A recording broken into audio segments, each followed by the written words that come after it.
Sales Savings Account law in 2003. So we want to give people options and choices. We want competition and choice, which drives down prices and increases people's ability to buy what they want to buy. So yes, there will be a good transition so that no one has the rug pulled out from under them as we go from this dark day of Obamacare to a better system with lower prices and more choices. Here's the point we keep trying to make to people. It's getting worse with Obamacare. It is. And what we see the prices going up. We see more and more carriers dropping out. The biggest health insurance company in America, United, pulled out. Aetna pulled out.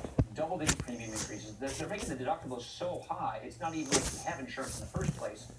And what we anticipate coming in 2017 is more of that. So they actually say it's in a death spiral. That's the term they use for saying it is literally. So here's the question. It took 6 full years to implement Obamacare. How many years will it take to transition? We're in the middle of trying to figure that out right now. Will it be less than 2? We're trying to figure that out. I hate taking numbers on these things because we're trying to figure this out. Tom Price isn't even at HHS yet. So the Trump government isn't even stood up yet.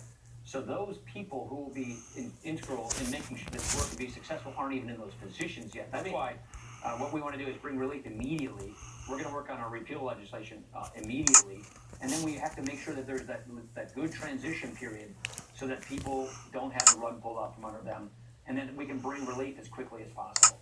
My biggest concern, and people that call my radio show and write me on a regular basis, it seems to be their biggest concern, is $1 trillion for infrastructure. You were asked on 60 Minutes, how are you going to pay for it? And immediately after you were on, there was a guy that brought businesses to the Golden Triangle in Mississippi. Yeah. Joe Maxigan. Yeah, I watched that segment. It was great, right? It was private sector. It was private sector, but he'd make deals with the government. They built roads, sewers, and even a power grid to bring a steel mill into their town. It's created over 13,000 jobs, and revenue to the government went way up. My question is, how do you spend $1 trillion of infrastructure? And how do you pay for it? So here's the key. That $1 trillion isn't just the money from hardworking taxpayers through the federal government. That money is leveraged money that is in the private sector. So what we want to do is leverage private sector dollars with all the public-private partnerships so that people put private money into rebuilding our airports, improving our infrastructure.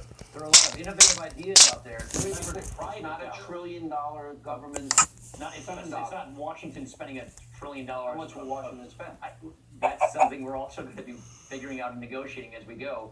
But the goal here isn't just to take taxpayer money and throw it at big government programs. The goal here is to leverage resources in the private sector so that the private sector produces lean, mean, efficient, and on-time infrastructure.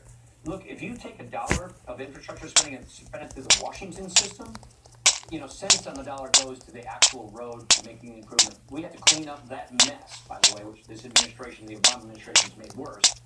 But we also, if you take $1 that is spent by the private sector in private investments, so much more is actually done in the. I would argue if it goes to the DC bureaucracy, and you got 535 guys fighting for it. We don't want to pork this up. We don't want this to be bureaucracy. We want this to be private sector direction. We want this to be private sector leverage, and so that we can have better jobs, more money going into the economy to infrastructure, and don't do it through some big Washington knows best program.